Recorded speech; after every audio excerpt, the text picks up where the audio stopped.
kuma guddaa yoo hin taane yoo mariyaala 2,300 4,000 kana taate ana amani anillee si gargaara ijoollee hiriyoota kiyya warratti dhiyaatanillee si gaafadha waan riyaala 2,300 4,000 kana yoo taate ummanni kunillee barama warri gargaara jedhu kunillee ol guddatu gargaarsi sabana kanaa 200,000 300,000 zooroo sanuma dhufa riyaaluma 4,500 dhufa 200,000 300,000 homa keessallee namni walii godhu dhufa sigalee akka gandaatittillee yoo taate ganda guddaa irraa dhalatte diyaaspooraan keessa miliyeenan biyya faranjii kana jira anatu riyaala 100 nama kuna irraa siifu walla lakkaa'ee ijoollee ganda keessanii qofa waa beekama qofarraa diyaaspooraan baalee ta'an hin beekne fi tanaan saahiban ta'an hin jirtu jechuudha dhiiraan jalaa dhalaan jira hundi si hiriyoota kiyya riyaala 100 hoosii fuudhe doolaara 100 illee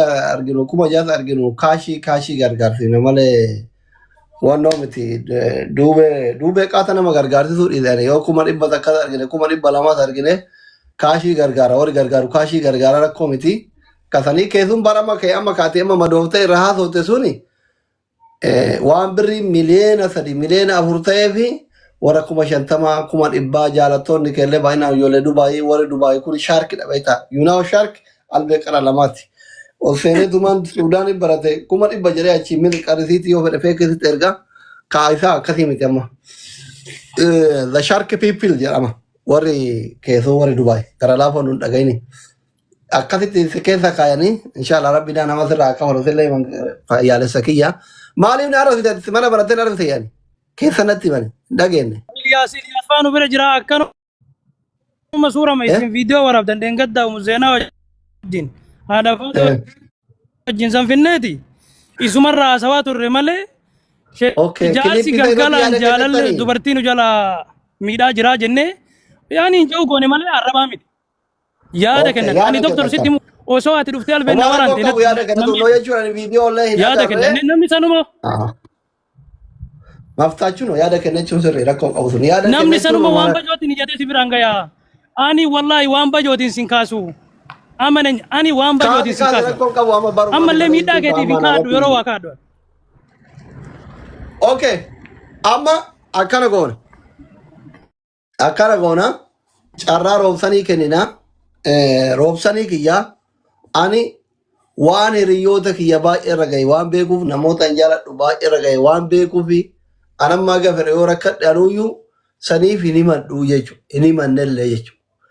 Namni asirratti yoo tasa onlaayinii kana sadaqaa sii guure ibin sheekuma yoo taate bada jiran akka isaan itti nama arrasa mee nama gargaarame kanaan akka isaan mataa keessa koomentii kanaan gattumu sii galee girrisaan sii galmiti. Akka arra gisee rakkattee kanaa miti. Ammallee ana deebi'ee sitti himu. Dhukkubni kee yoo dhukkuma aboo fi coggaarramaa fi kana taate dhukkuba guddaa yoo hin taane yoo mariyaala 2,300 4,000 kana taate ana amani anillee si gargaara ijoollee hiriyoota kiyya warratti dhiyaatanillee si gaafadha waan riyaala 2,300 4,000 kana yoo taate ummanni kunillee barama warri gargaara jedhu kunillee ol guddatu gargaarsi sabana kanaa 200,000 300,000 zooroo sanuma dhufa riyaaluma 4,500 dhufa 200,000 300,000 homa keessallee namni walii godhu dhufa sigalee akka gandaatittillee yoo taate ganda guddaa irraa dhalatte diyaaspooraan keessa miliyeenan biyya faranjii kana jira anatu riyaala 100 nama kuna irraa siifu walla lakkaa'ee ijoollee ganda keessanii qofa waa beekama qofarraa diyaaspooraan baalee ta'an hin beekne fi tanaan saahiban ta'an hin jirtu jechuudha dhiiraan jalaa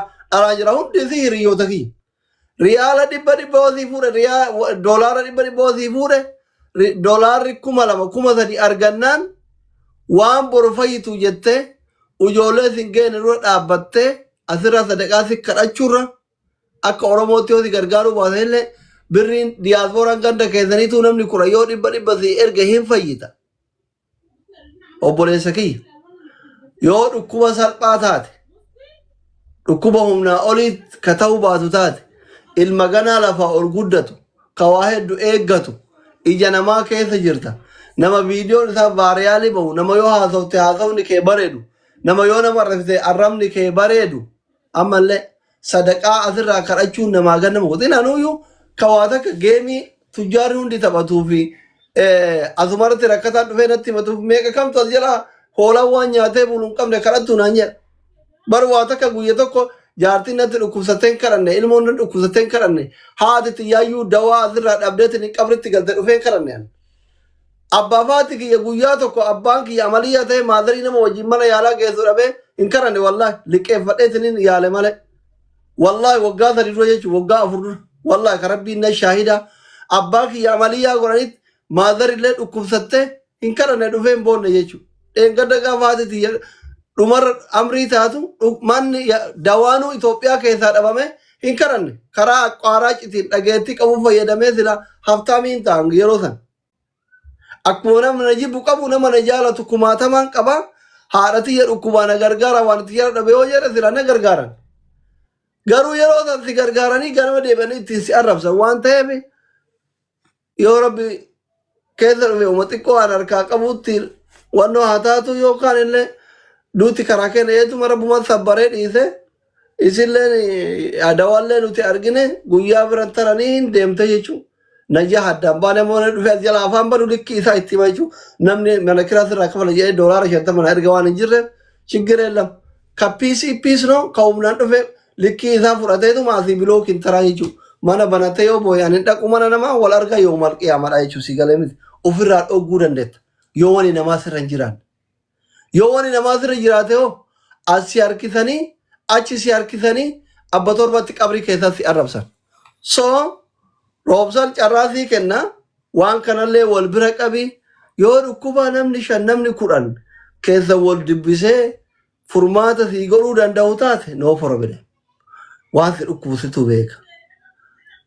Yoo mootu ka humna namaatii ol ta'u taate akkasitti ilaala si deebisa saafii kiyya diyaasbooraa ganda isaanii tokko galcha.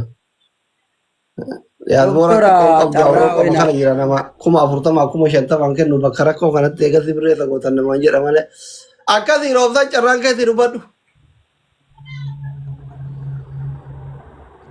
Hayyee kaasii galatooma ulfaadha. Gara roobsaan osoo hin dabarsin carraa tokko naan kenne. Daa abbaan dhimma haa dubbatuus hunge. Ani wallahi Real Bejan kopeti.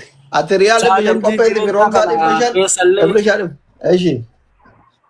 hedduu tare silaa yeroo silaa gargaarsa fuula namaa dura dhaabadhu iyyuu hin dhaabanne beektaan takka wanni kun ammoo an fayyaadha kan jiru. Fayyaa ammoo abbama dhukkubsatetu arga. Anamma dhibeen kiyya kun dhibee xixiqqaa kanaallee miti. Maaliif fakkeenyaan sa'a 24 keessatti yeroo takka qofa nyaatu. Yeroo takka yoo amma nyaadhee haga sa'aatii kanaatti nyaata nan barbaachisu.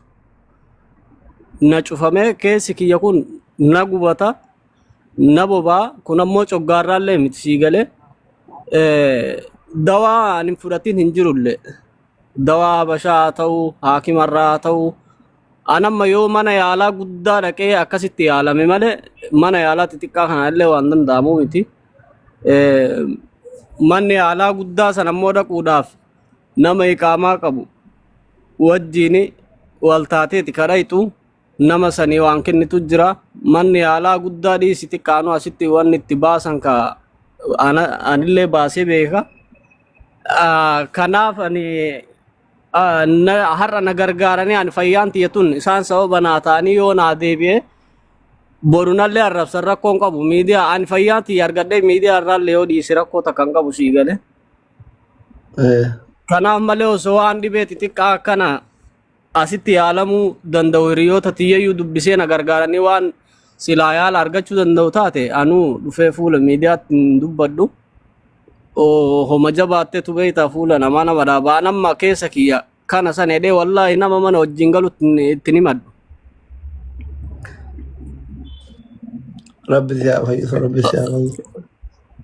Akkas yaani oma fedhe anamma yoo ila dhibee kana haakima guddaa sanuu dhaqee waa dhibeen kiyya guddaa ka ta'u ta'e ani biyya galuudhaaf karoorallee qabaa beekte.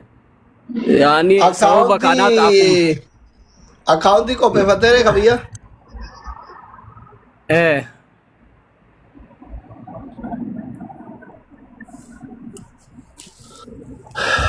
bareeda. Amma namni akkaawuntii biyyaa qopheeffate sun fa'aa osoo tiktookii qabaatee silkii sagalee onnuu qabee fa'aa bareeda kaa kam goonu kam goonu. Akkam inni asirraa dhufu jechuu barbaaddeeti. Akka namni mooraal ingilizee misee jilleen xir jettu waan danda'u namni yoo daddare beekta akkasii amma zabana akkasii walirra buutu. Yaa dhufuu hin danda'an illee nama biyyaan keessa jiru kana jiru akkaawuntii Itoophiyaa illee kaasii illee waan qabu dhufuu hin danda'a. Bakka ishee itti godhe ayyee akkaawuntii lamaanuu qabaa? Lachuun qaba akka Itoophiyaatiif kaasii illee. Ayyee ishee itti godhe ayyee rakkoon qaba. Fi ragataan daqiiqaa takka takka yaada kennadha yalla gara gargaarsa deemna.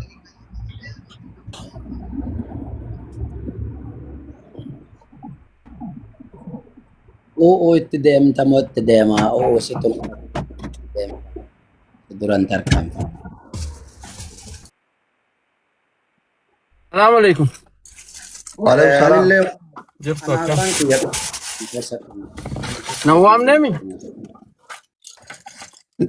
Si waamnee turre waan nyaataa irratti